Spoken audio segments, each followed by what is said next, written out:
What's up, everybody? Welcome back to the fourth episode of Sports Prodigies with your hosts. I'm Aiden. And I'm Swoggle. And today we have the former Jack D. Gordon champion, Ryan RG00 Green. What is up, Ryan? What's up? Happy to be on the show. Very excited. How you guys doing? I'm good. Hope everybody's Hey, in safe there. during this time. So today we're going to talk about the recent news on Jalen Green, about how he is foregoing college and will sign a one-year, $500,000 contract with the G League. So Ryan, I'm going to start off with you. Do you think that college athletes should be paid on a whole? Well, it's a very interesting debate.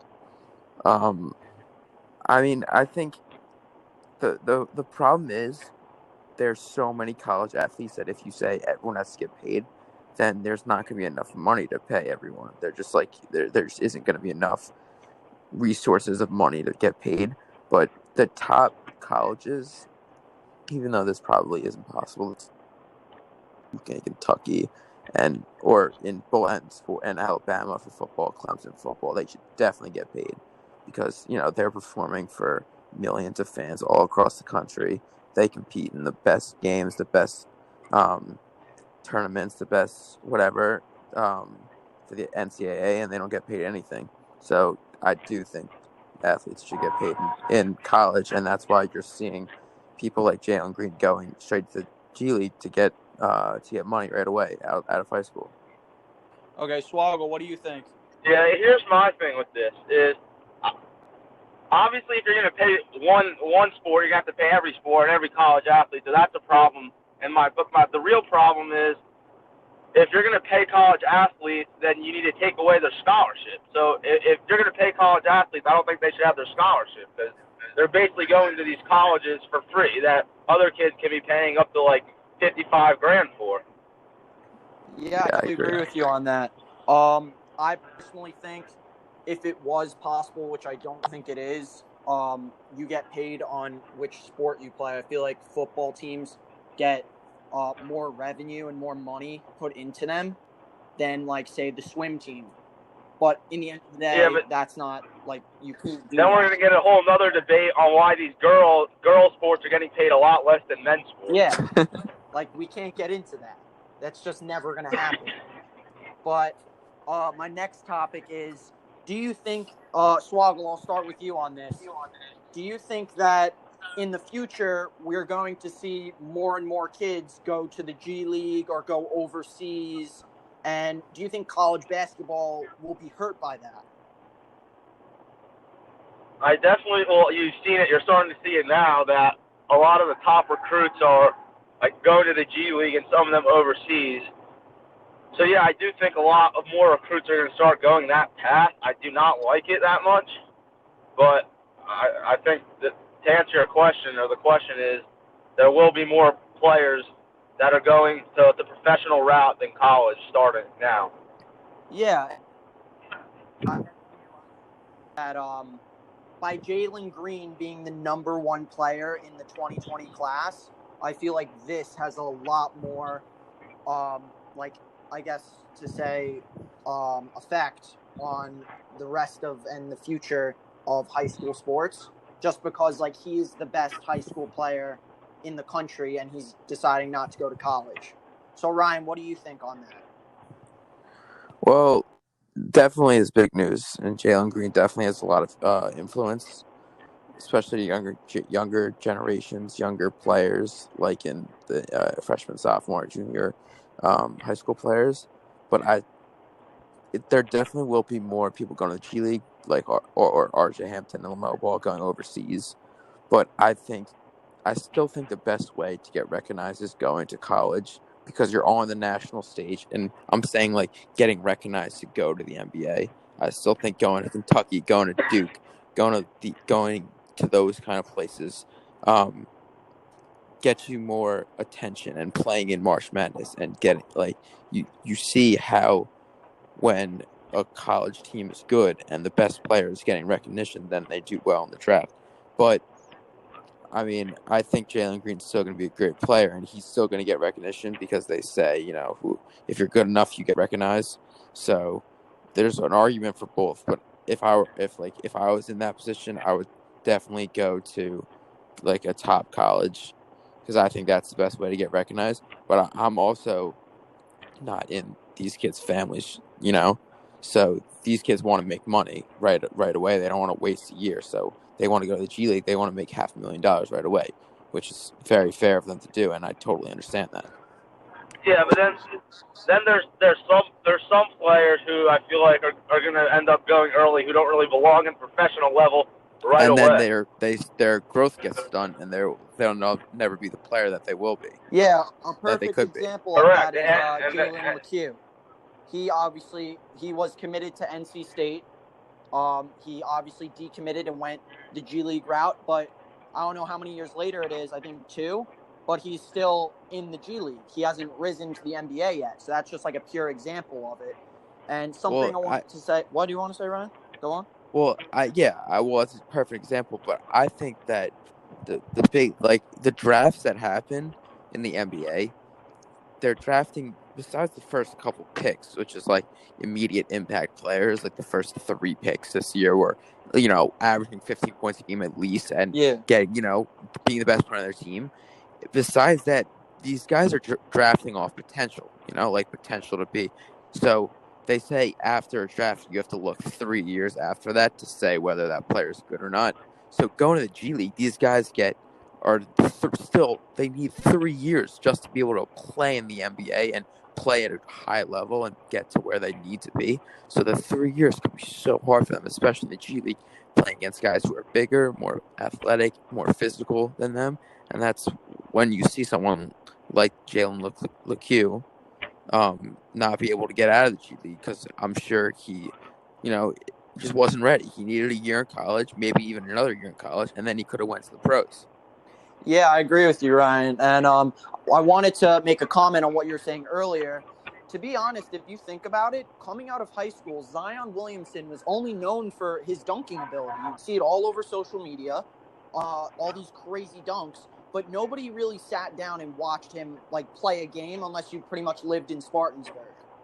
So by him going to these colleges, like you were saying, Duke, Kentucky, obviously he went to Duke, it really exposed him to really everything else. And now everybody knows who Zion Williamson is. Obviously, he was the number 1 pick. And I'm not saying that's not possible for Jalen Green, but I definitely agree with you that going to one of these big colleges gets you known. Yeah, 100%. Yeah, but the scouts still already know them. And if Zion went to the G League, he still would have been amazing too. I'm not. But again, him playing on Duke got him recognition. But you can also say LaMelo Ball, he's still going to be a top 5 pick in the draft, and I think he's going to be amazing this year. And he played in Lithuania for a year, So yeah. Also, there's definitely no right answer and stuff, but I understand where you're coming from.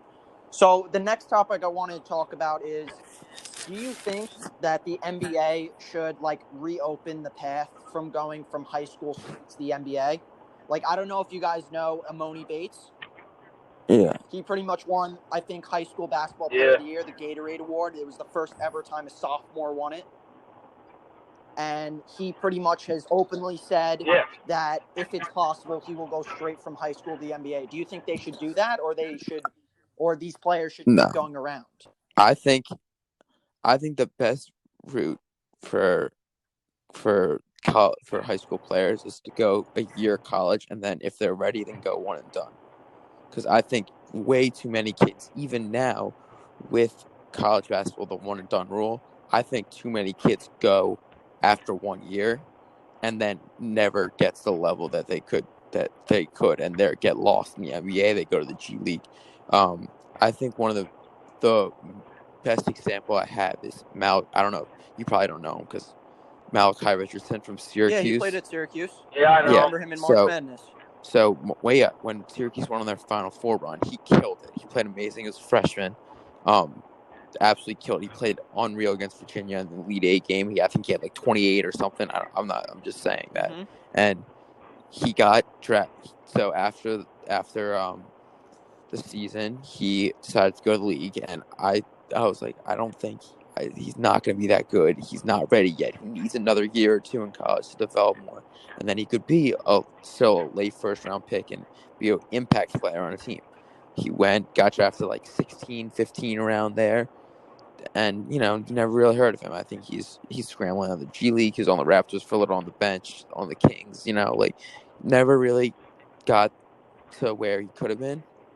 So I don't think so. If you do that a year before that, even him going straight to the NBA, I mean, he never would have even like the the the the young college athletes, the young athletes just in general, their bodies grow so much each year. So the difference between 18 and 19 is huge, and the difference between 19 and 20 is even bigger, and the difference between 20 and 21 is even bigger. So every year is so much growth for a player that he could be even more ready for the NBA before he goes, if that makes sense. Yeah. Yeah. Also, going to college. Say you go to college for your freshman year. After that freshman year, you still have the option to go pro. But if you go pro, there's not the option to go back to college. Yeah. So going to college, you go get that development year, and then you can always reevaluate. Okay, and the last topic I wanted to talk about is obviously many players are trying to look for money now. So, do you guys think which route is better, going overseas like R.J. Hampton did and LaMelo Ball, or this new G League thing that Isaiah Todd and Jalen Green are doing? Well, I think at least for me, and I'm pretty sure from what I've heard from Ryan, that we both agree that going to college is still the best route. Yeah, I totally agree with that, going to college. But I think going to college is definitely I'm just best, saying if you had to pick. If I had to pick between overseas and G League, I think overseas is better. Because I think the G League I think the G League players are more selfish in the G League, and they don't care about they just care about themselves, and they care about getting a chance to go to the NBA, And if you go to overseas professional league, it's a team. Like the only person that's trying to go to the NBA is the kid that's going to, from the US. So the team wants to win. So it's more of a environment like that. And there's so many overseas scouts. The G League is a scary thing, I think, for players. Once you get lost in there, it's very hard to get out. You don't hear a lot of players that go to the G League and then come out and are amazing. I mean, obviously there are some cases like that, but there's just not that many. And once you go to the G League, it's kind of like, you're at best you can be an average player off the bench. Yeah, like especially Darius Baisley 2 years ago. He was committed to Syracuse. He decommitted. He was the number 9 recruit in that 2017 class or 2018. He was really the first. He's the first. Yeah, he was the first one to really test the waters. And he really one of the started first guys for that G League run. Yeah, but he's like the beginning. I mean, he didn't have a bad season last year. But really, that's it for today's show. We got a lot of. Let us know in the comments what you guys think. Ryan, thank you for coming on. Big help today. No problem. Thanks for having me. Signing off, your host, I'm Aiden. All right. Yeah, of course. And I'm Swoggle, and tune back in on Friday for first round draft review.